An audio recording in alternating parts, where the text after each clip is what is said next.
everyone, welcome to another Average Angler video. Today I'm looking at this Preston Accessory bar. Now, the reason I'm looking at it is because I purchased it for me, so you know I'm not being asked to review it for anybody else. This is just literally, I purchased it for me. So if you've been watching the channel, you'll know that I've got a box, or a second-hand box, new to me box, and it's got 30mm legs on, and obviously my homemade bar was set for the 19mm square legs, and I can change it if I want, but it's going to take me, like, you know, I have to come and do a few hours down the shed messing about with it, and I just wanted to get my box out and using it. So I thought, why not have a look at the Preston Accessory bar? And I went in the tackle shop, saw it, and I thought, well, I'll get one of them. So I thought, it's been out for ages, most of you have seen this, but if you ain't seen it, it's a good little video. So what I've done is I've set the bar back up how it came from the shop.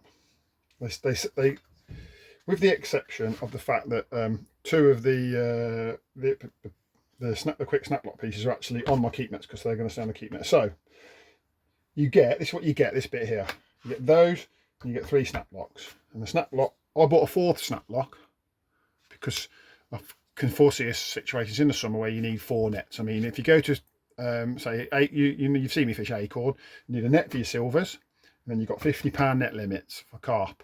So if you catch £100 of carp on one skimmer, which is not, you know, it's not like you're a bagging machine. If you do that, that happens a lot in matches.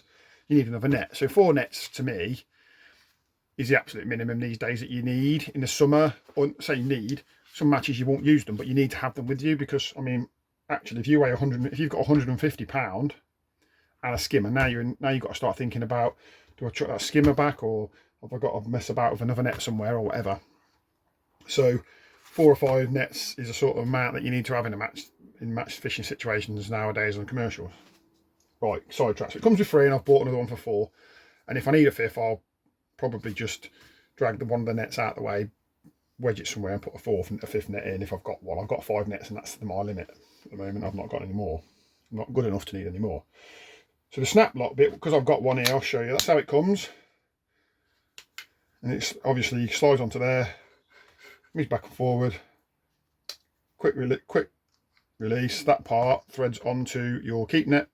So obviously standard threads, like everybody knows, these are standard threads that all keep nets, rod rest and that use.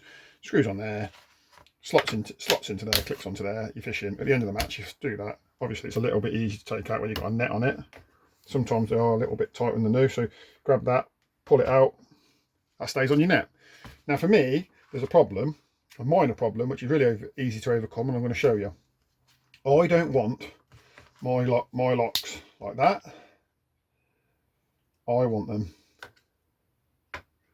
like that, because I like to put this at 90 degrees to the top of my net. So my net is open on the surface there, and this points downwards, and I like it to go into there, because it brings the net, I mean, essentially the net's there, or the net's there, it's like 4 inches closer to you, which I like. It's just 4 inches, you know, you're always catching your nets with your hook, swinging a fish in, it might drop in the net, and instead of going through the gap to the net, it's just better. And also, I think it's less strain on this. When this is bound, if this is getting any sort of strain on it, there's a lot of leverage on there, whereas when that's upright like that, it'll just be the net bouncing. So I just feel like it's better all round. That's the first problem that we've got to overcome. And at the same time, we've got to overcome another problem, which is this is actually, this is roughly, might be a little bit wider than that, how far apart my legs are. These go on the front legs of your box. You'll see it on the box in a minute, so I'll show you. So if I've got 3 keep nets in that gap there, it's not happening, because if I put my middle keep net right in the, if I put my middle keep net right in the middle, it's this big. So then I need to have these clips on the other side of these. So it's not right. So really what I've found is you need, my box, I'm using my box as a guide, and you'll see you need 2 of these clips inside here, and 1 of these clips on the end pieces, and there's another end piece here that's in shot. Okay, we need to change that around first, because these end pieces, if you haven't already worked that out, they're telescopic, so that you've got enough room, because tops of your nets are quite wide. So that is what we've got to do. So how do we get those off there? To the untrained eye, they look like they're permanently fixed on there.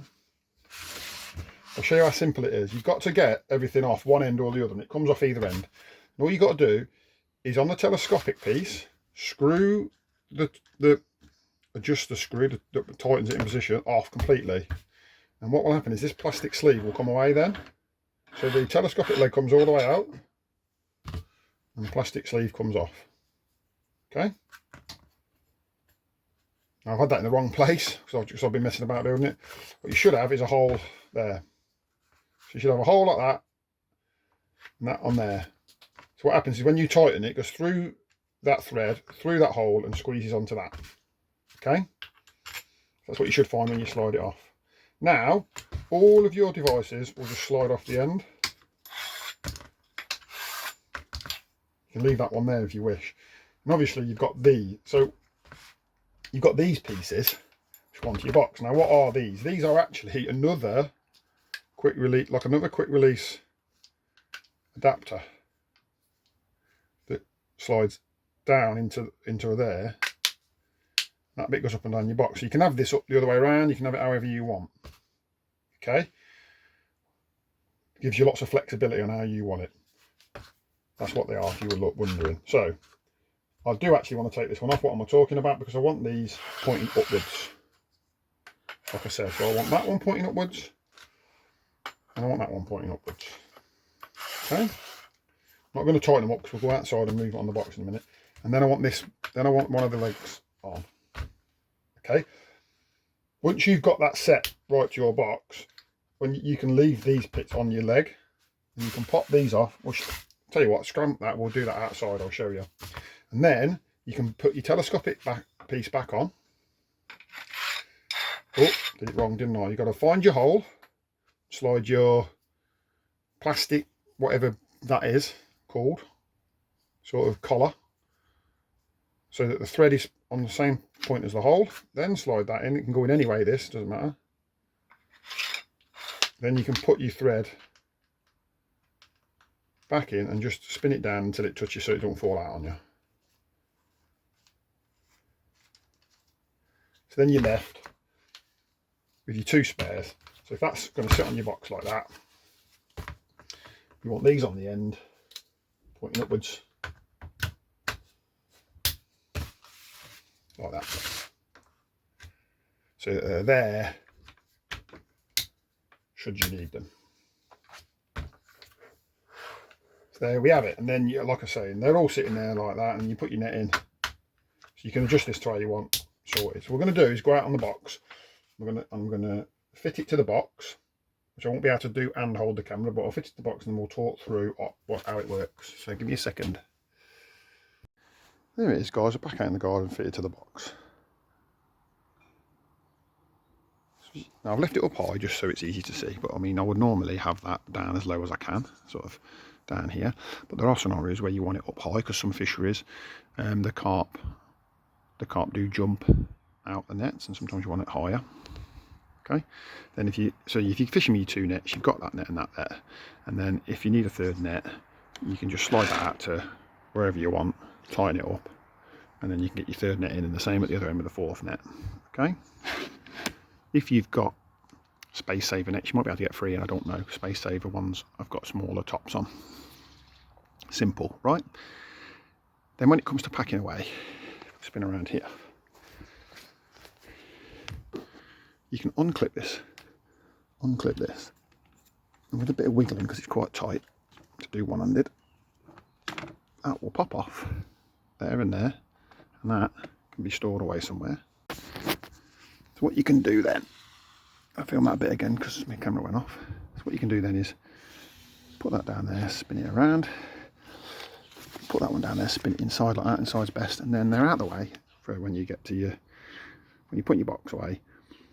And then, like I said, I'll leave them down there anyway. So then when I get back to the match, when I get back to my peg, I'll just spin them around, and they're going to be in the right place because these haven't moved. And you're fishing. Brilliant. Okay. Now then, something else that I've just realised while I've been messing about setting this up, and something that I'm going to probably use. This time of year, you very rarely need 3 keep nets. You know, I was at a match yesterday and £50 won the match. So that means, you know, you're going to have what, 10 or £12 of silvers and £30 of carp. So you've got plenty of net limit left, because a lot of the fisheries this time of year as well, they have like a £70 net limit. So you can get away with 2 nets quite often. And if you're quite confident about your fishery and you know what you can and can't get away with, then there's an even quicker way of setting up just for 2 nets, but it does limit you to 2 nets. I'll show you. Instead of when these clips come out, I'm making it look hard, but it's not hard, it's just because I'm doing it one-handed. If you do it two-handed square, it comes up really easy.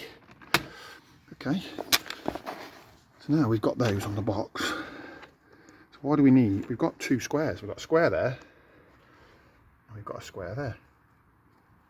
Just give me a second, because I'm trying to take out this insert with one hand. So if that's on your keep net, why not just drop that in there, click it on, and drop one in there and click it on. And you've got these 2 keep nets. Perfect. One less thing to set up at the start of the match.